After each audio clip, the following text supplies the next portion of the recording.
Kaunti ya Mombasa ni miongoni mwa zile kaunti ambazo zimeorodheshwa kuwa na waraibu wengi wa mihadarati na dawa za kulevya. Natembelea mji wa Malindi iliyowahi julikana kama Malindi. Ni mji wa Kenya kwenye pwani ya Bahari Hindi. Iko takriban kilomita 100 kaskazini mwa Mombasa. Safari yangu ni kubaini iwapo idadi ya mateja yaongezeka au kupungua. Hali sio tofauti, kwani nakutana na baadhi ya mateja wanaoendeleza shughuli hizo peupe. Ila kuna baadhi ya waliokata kauli kusitisha matumizi haya ya mihadarati na dawa ya kulevya. Katika hospitali ya kata ndogo ya Malindi nakutana na baadhi yao wakipokea dawa ya aina ya methadone, ishara kwamba wameanza safari ya kusitisha matumizi ya dawa ya kulevya. Winfred Nyawira ni mkazi wa Kirinyaga, lakini kwa tafuta zake alijipata Malindi. Yeye ni mraibu wa dawa za kulevya, ila amekata kauli kuacha dawa hizi kwa kujisajili kutumia dawa aina ya methadone. Anaanza kwa kusimulia jinsi alivyojipata katika utando huu. Nilikuja peke yangu, sikuwa na mtu yote wala mtu yote namjua. Lakini nikakaa nikapata na marafiki wangu. Tukaanza ile tu hustle ya kwenda outing kuindana na wazungu. Sawa, nikaona maisha yaendelea fresh, napata dough, nimejikodishia nyumba yangu. Nikaja nikapata mzungu permanent, mtalia anaitwa Mateo. Sasa ni marehemu. Nilipopata ule mzungu, sawa, pesa ikawa inaingia vizuri kwangu. Sawa. Hiyo ilikuwa ni 207 sasa. 207, 208, 209. Sikuwa nimeingilia drugs.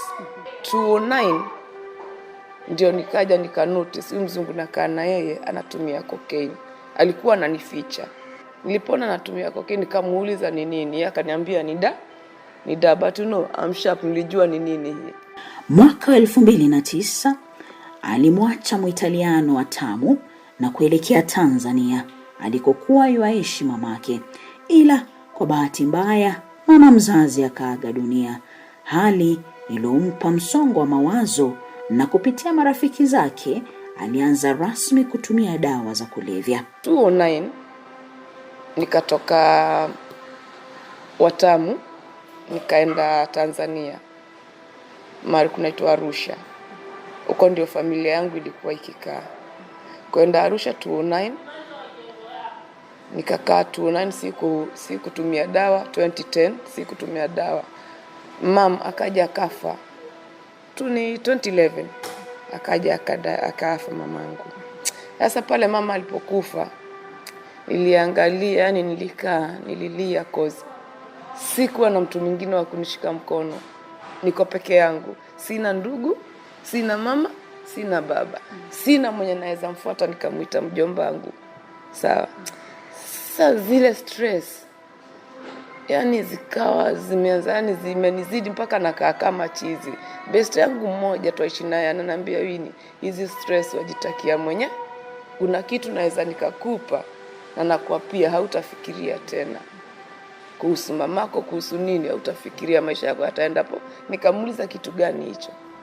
Kama ni counseling, nimeenda mpaka Tanzania, mpaka wapi, lakini bado akili iko pale pale. Akaniambia, "Hii yangu hautashindwa nayo." Akamwambia, "Okay, wacha tu try." Akaenda akaja. Alikuja na stick moja, mimi nikafikiria ni bangi. Sawa, akaniambia, akawasha kisha akanipa. Akaniambia, "Hebu vuta pafu kama 2 kisha uiweke chini usikizie." Nikavuta, badala ya kuvuta 2 mimi nilihakikisha nimevuta zaidi. Rafiki hakumwacha hapo, ila alimuongezea dosi.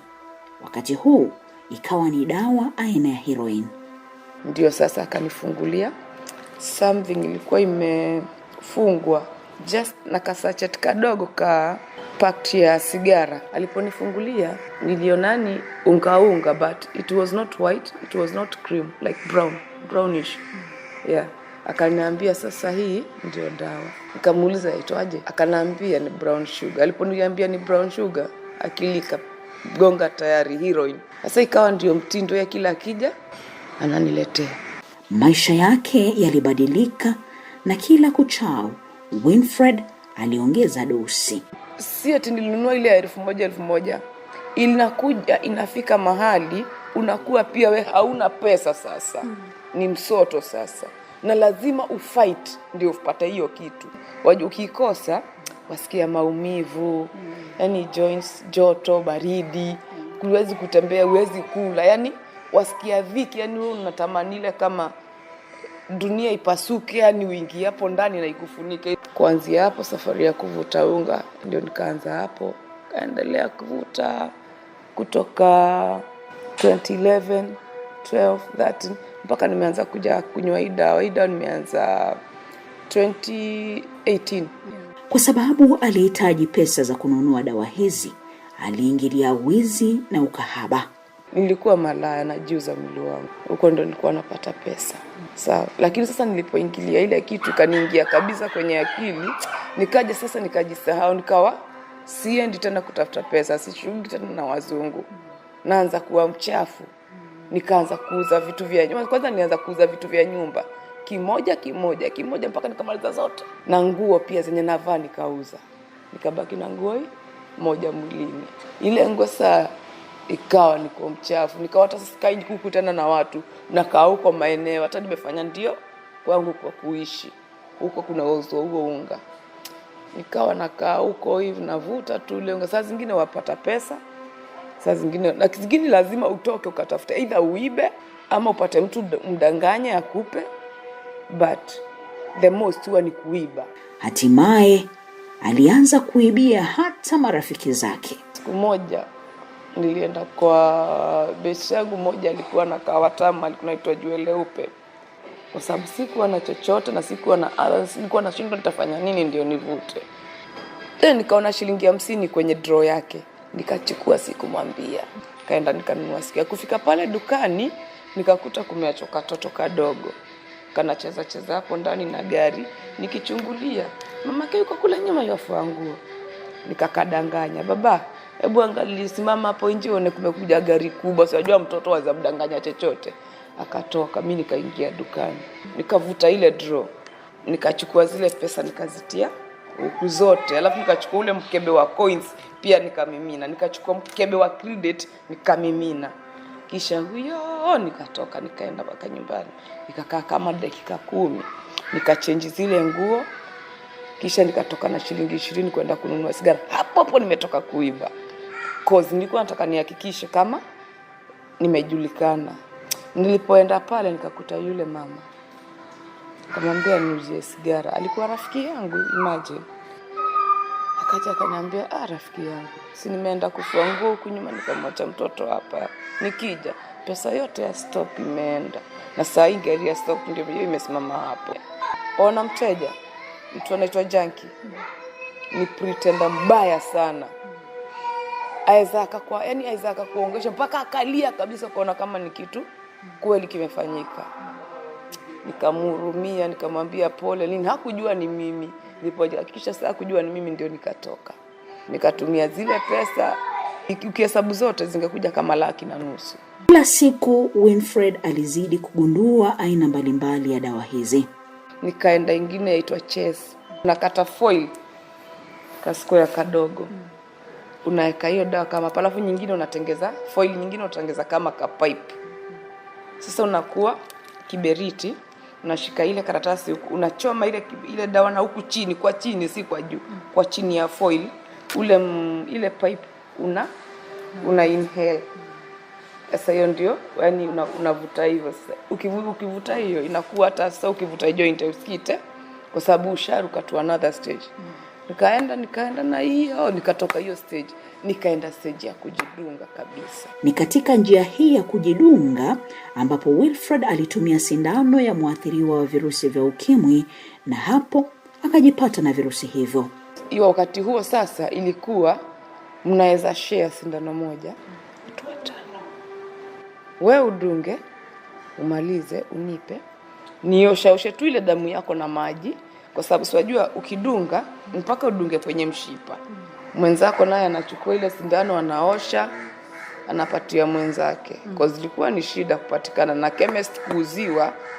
Walikuwa ni pesa sasa, lakini walikuwa wanaangalia vile ulivyo. Sasa ikabidi tukawa tunashare. Kwenye kushare, kwa bahati mbaya nikashare na mtu mgonjwa, lakini sikujua on the spot. Sina dalili yote, nikakaa kama mwaka wa kwanza, wa pili. Hali yake ya afya ilidhihirishwa wazi mwaka 2018, na hapo maisha yake yakachukua mkondo mwingine. 2018 ndio nije kwa dawa. Ndio kulikuja, kuna organization ilikuwa Watamu wajiita Kanko. Nikaenda hapo hiyo siku. Watu walikuwa mateja, sisi tuito mateja. Mateja tulikuwa tuenda hapo, twala, waoga. Nikaenda hiyo siku, saa tumeitwa, tukaambiwa Kanko kuna 1,500, lakini mpaka upime ndio upewe hizo pesa. Nikauliza upime nini? Wakaniambia hapa tunapima HIV na hepatitis. Okay, mimi sikuwa na shida yote kwa sababu mimi nilikuwa najua okay. Nikapimwa. Hiyo ndio siku ya kwanza kujua majibu yangu. Madam, nililia, but sikuwa na la kufanya. Kitu nilifanya, ule unga tu ndio niliuchukia. Sawa, ule unga niliuchukia kabisa. Nikasema kama hii kitu ndio imenifanya mimi niwe hivyo, wacha ika. Aliamua kufungua ukurasa mpya wa maisha na kujisajili katika hospitali ya kata ndogo ya Malindi, na hapo ndipo safari yake ya dawa za kulevya ikakoma na kuanza kunywa dawa aina ya methadone. Ndio sasa tukaa kwa muda, tukasikia kwamba kuna kuja watu kutoka huku Umari project. Wanakuja wakielezea mateja kwamba kuna dawa inasaidia kama utaki kufuta unga huo. Mimi niliposikia hivyo, si kurudi nyuma. Kasema I have to go for it. Sawa. Ndio nikaja, tukaanza dawa. Nashukuru kuanza kwenye dawa. Huku bado sijakubali kama niko vile. Lakini wajua pia ukija hapa kuanza dawa, ni lazima pale ile. Sawa, laboratory lazima uingie pale. Upime mkojo na damu. Sawa. Ndio daktari pia pale akahakikisha kwamba mimi niko na virusi. Safari yake Kelvin Githae Mwalimu ni sawia na ile ya Wilfred, ila tu misimu na majira tofauti. Yeye alianzia shule ya sekondari. Kwa mihadarati nimekuwa nikitumia kwa muda, lakini mimi tuseme kuanza nikiwa high school, nikiwa shule nimekuwa shule moja Kenyatta High School, then nilikatoka hiyo shule nikaenda shule nyingine Embu. Kwenda huko kukawa na strike, nikafukuzwa, so have kurudi coast, nikarudi hapa Kilifi. Hapo sasa nikawa nakaa na mzee. I was in form 3. Sasa in that school, it's a private school, mixed school. Sasa na before I was in a boarding school, government school.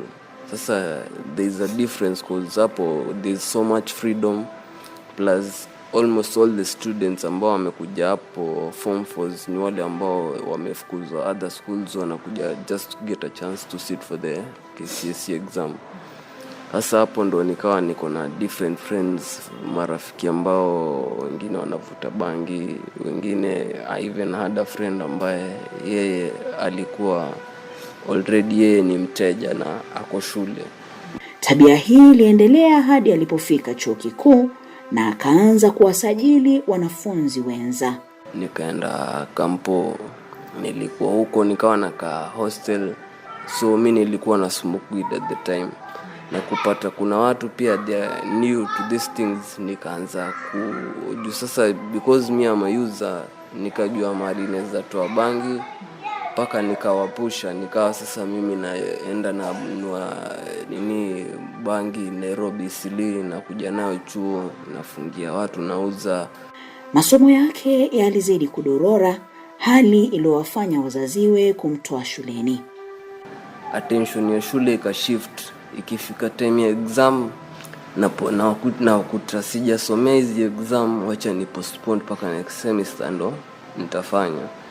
Sasa ndo ikaja hiyo issue ikatoka paka ikafika nyumbani, mapero akaanza kuona hawapati results.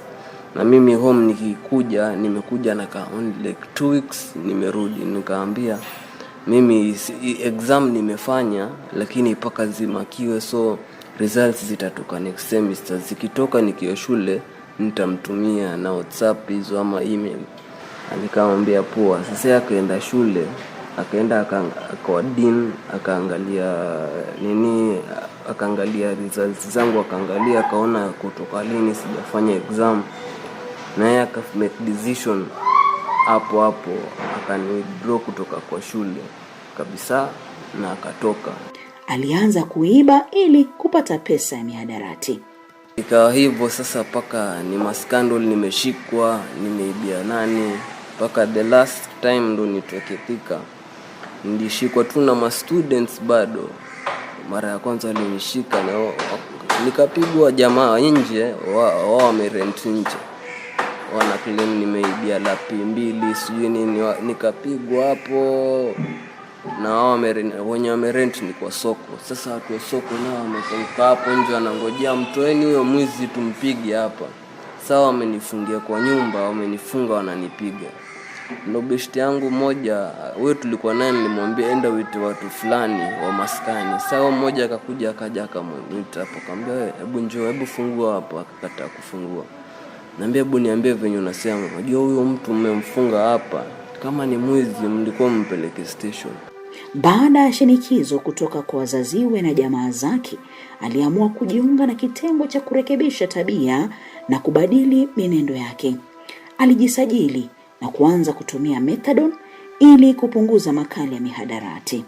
Sasa ni mwaka 1 tangu ajisajili.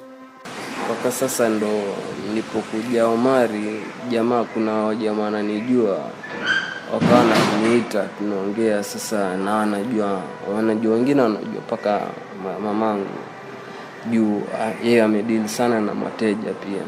Kwa ananiadvise vipi, ananiambia hata wewe si uanze tu methadone, kuja hapa Omari unaweza andikwa kazi, ukapata kazi poa hata ya ofisi ukafanya kulingana na venye umesoma. So hapo sasa ndo nikafuatilizia, nika-enroll kwa methadone, na ever since siseme niliona difference, cause nimeweza kukaa bila kutumia unga na naweza kufanya anything ambayo nataka.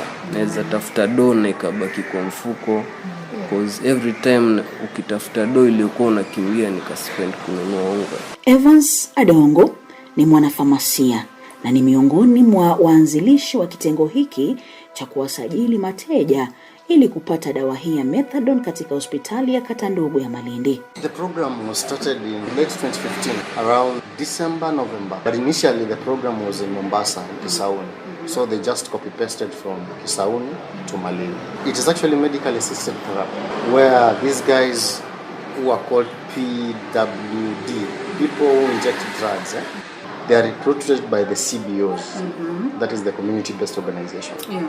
So in this case here Malindi, the community-based organization that was recruiting these guys, ilikuwa what we call the Omari Project. Now the Omari Project is the drop-in center. So these guys, they apparently know these patients better than the clinical team at the MAT clinic at the hospital. Now this MAT clinic at the hospital is actually a collaboration between the national government, the county government, and UNODC. Now UNODC initially was providing the staff and the logistical support, and then the county government provided the land and the structures, and then now the national government through NASCO was supplying the method. So that's how it works basically. Evans anaeleza kiini cha kitengo hiki. And the driving soul ni hiyo kitu tunaita harm reduction. So harm reduction both to self, harm reduction to the society, and harm reduction to the health burden in the country. Now, because we actually started with around 200 patients. Now the 200 patients, when it will answer now, we came to 600 patients. So we are talking about around 800 patients in a day, because they have to come every day, and because of the half-life of the drug, they have to come before 12. It is because of the pharmacology of the drug, because akikuja saa 9 and then siku next akuje saa 1, then chances are that we will overdose the patient. So we just restricted from 8 to 12. Anybody who hasn't come between that specific time is a defaulter for the day.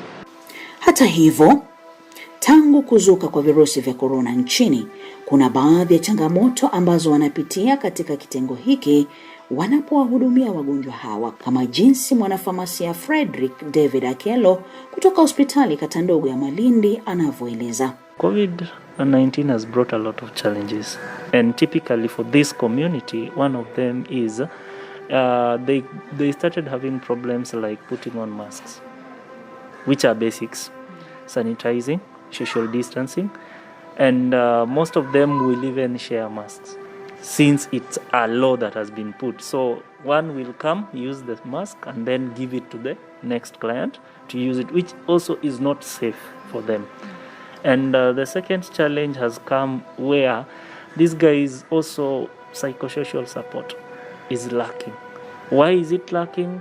Some people will tell you the finances have been stopped since there is no in and out of those beneficiaries and the donors coming.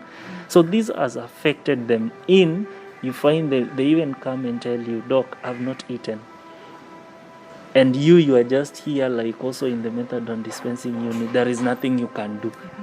And the third challenge, which I've seen also with them, is that most of them don't really understand what methadone is. So they are here just to ensure that they get the dose. Kuna umuhimu wa dawa hii ya methadone. Methadone is a drug, it's an opioid, but one which has been reduced in a way that it's supposed to not do harm. It reduces the harm reduction of heroin and the other opioids, morphine. So this one comes for those who inject cocaine, heroin, the users.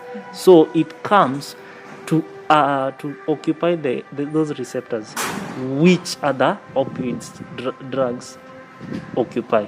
So by that, they don't feel the urge to go inject. They don't feel the urge to go and do those stuff. They don't need to smoke cocaine again. So once they take methadone, they are modulated in a way they feel they're okay. Frederick anaeleza kiwango wanachopewa wagonjwa hawa ili kukata kiu ya dawa za kulevya. We normally induct at 30 milligrams of methadone. That is around 6 ml. Yes, because 1 ml contains 5 milligrams. So we normally induct at 30. Then we see the response. For 3 days, we will put this patient on 30 milligrams. Then now the patient will go back to the clinician, see the clinician and say, is it really working? If it is not working, we taper up. Currently in Kenya, the maximum is 195 milligrams. That is the highest, which is around 39 mLs of methadone. So we will go up depending with the response. Then normally the test also which we do. When you come, you take the urine, you do the analysis to find is the drug in the system. So before initiating, we ensure there is no drug in the system of methadone. Maybe others, but methadone should be 0. That is when now we know this is a new inductee. We are initiating this client to methadone. Ni dhahiri kwamba mihadarati huathiri mwili wa binadamu na kumsababishia maafa katika maisha. Wengi huangamia, na iwapo wana bahati ya mtende hujisajili katika vituo vya afya ili kujinasua kwa kutumia dawa hii ya methadone. Nikiripotia Sauti ya Amerika kutoka kaunti ya Mombasa, eneo la Malindi, jina langu ni Masi Taira Murengo.